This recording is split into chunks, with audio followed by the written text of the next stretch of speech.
Let me ask you something. Why do women who seem to have endless choices always end up choosing that one guy?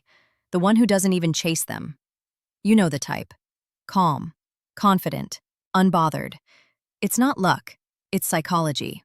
And today, I'm going to break down the exact mental triggers that make a woman choose you, even when she has many options. But fair warning, what you're about to learn might change how you see relationships forever. Now, let's begin. Phase 1. The unspoken rule of choice. Women don't choose the best man. They choose the man who makes them feel the most. Emotion, not logic, runs the show. And when she's surrounded by options, logic goes silent. Her subconscious starts scanning for the one man who stands out emotionally. That's the first dark truth. If you make her feel, you win her focus. If you chase, explain, or prove your worth, you disappear into the crowd. See, attraction isn't about proving you're better than the others. It's about triggering curiosity, uncertainty, and desire. She has to wonder about you, not know you too soon. Think about it this way. When everything is available, nothing is valuable. When she can read you completely, predict your moves, and know exactly how you'll respond, you become emotionally flat. Safe, maybe, but not exciting, not magnetic. The men who win her attention are the ones who create emotional peaks and valleys. They're not boring, they're not predictable. They don't hand over their entire personality in the first conversation. They leave questions unanswered. They create space. They understand that mystery isn't about playing games. It's about not revealing everything before she's earned it. And that's where most men destroy their chances. They try to secure her before she's even decided she wants to be caught. Phase 2. The psychology of unpredictability. Every woman is drawn to one thing: emotional contrast. She doesn't fall for nice, she falls for depth. When you're slightly unpredictable, confident one moment, teasing the next, quietly distant after, it activates her reward system. You become a mystery she needs to solve.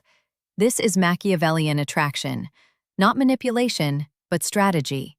You're showing her that you don't need her approval, but you value her energy. And when you value something but don't cling to it, it gains value back in your direction.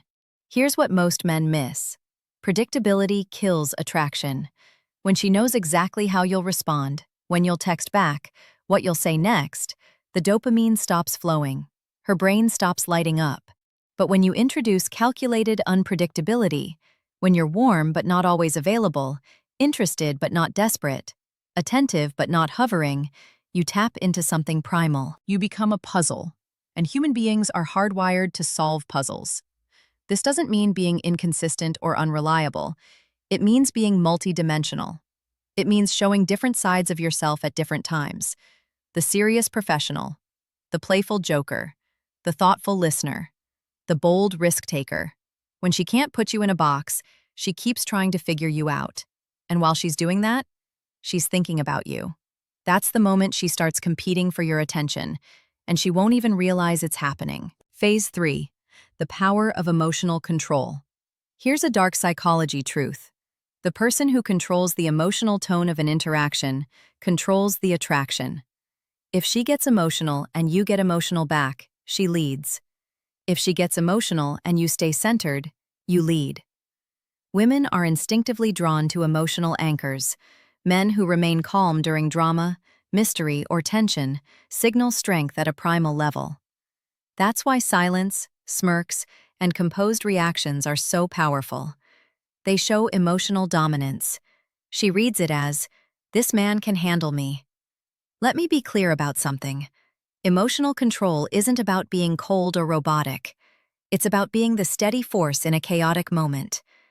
It's about not matching her chaos with your own. When she's upset and you remain calm, you're showing her that you can hold space for her emotions without being consumed by them.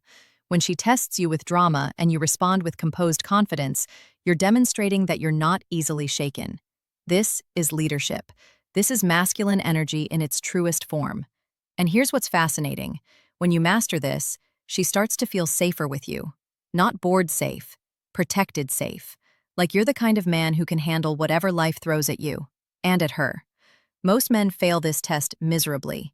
They either react defensively, matching her energy and escalating the situation, or they collapse entirely, trying to placate and apologize for things they didn't even do. Both responses signal weakness.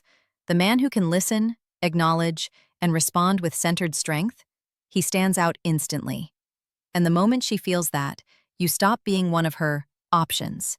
You become her decision. Phase 4. The mirror effect. People are drawn to those who reflect their hidden selves.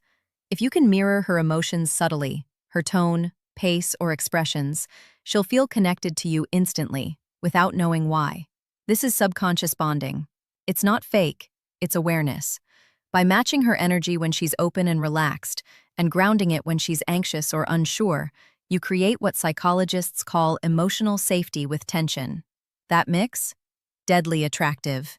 Now, let's dive deeper into why mirroring works so powerfully.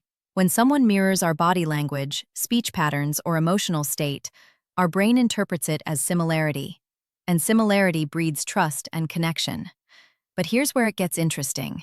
You don't want to mirror everything. You want to mirror selectively. When she's excited, you match that enthusiasm, but you don't exceed it. You become a resonator, amplifying her positive emotions back to her. When she's anxious or chaotic, you don't mirror that. Instead, you become the anchor. You slow down. You speak more deliberately. You introduce calm into her storm. This creates a dynamic where she feels both understood and stabilized by you. You're familiar enough to trust, but strong enough to depend on. And there's another layer here.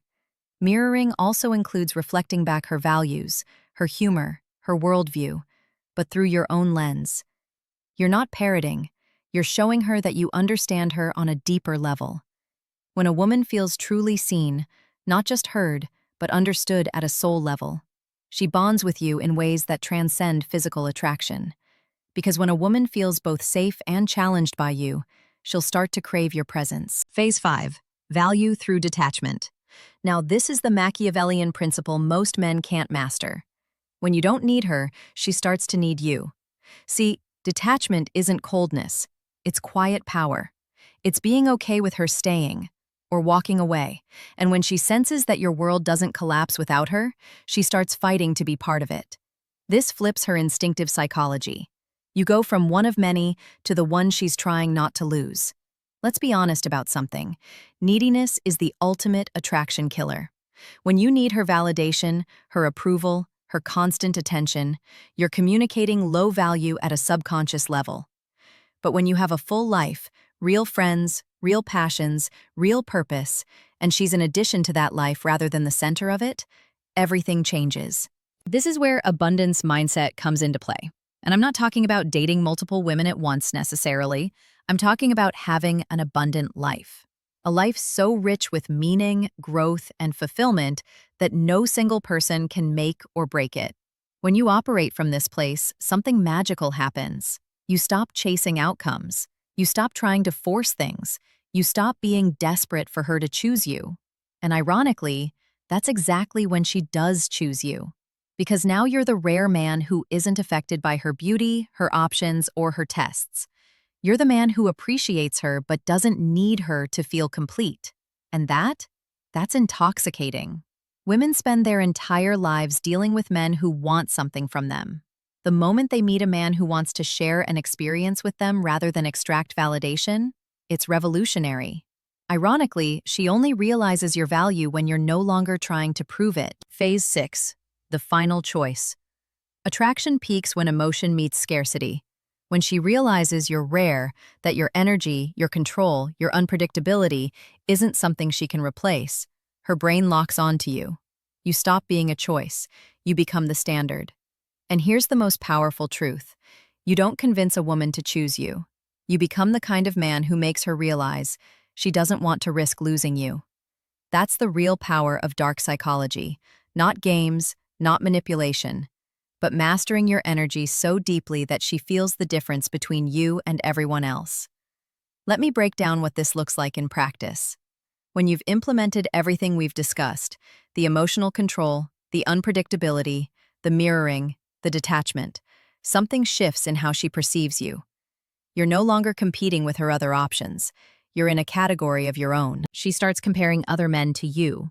and they fall short. Not because you're perfect, but because you've created an experience with her that's irreplaceable. This is about differentiation. In a world full of men who are trying too hard, who are too available, who are too predictable, you stand apart simply by being grounded in yourself. And here's the beautiful part. When you stop trying to win her over and start living as your highest self, she wins herself over on your behalf. She convinces herself that you're the one she wants. You're not selling, she's buying. You're not chasing, she's choosing. And that choice? It's far more powerful than anything you could have forced or manipulated into existence. If this video opened your eyes, if it made you rethink how attraction really works, then don't forget to like, subscribe, and share this with someone who needs to hear it. Check out our other videos for more wisdom, truth, and the real psychology of human attraction. Trust me, once you start seeing through the game, you stop getting played. Remember, the goal isn't to play games with women. The goal is to become so solid in yourself that games become irrelevant. The goal is to build a life so compelling that you naturally attract people who add to it rather than drain from it. This is about evolution, about becoming the man who doesn't need to use tactics because his presence is the tactic. Now go out there and implement what you've learned. Not to manipulate, not to deceive, but to become the highest version of yourself, the version that naturally attracts what you desire.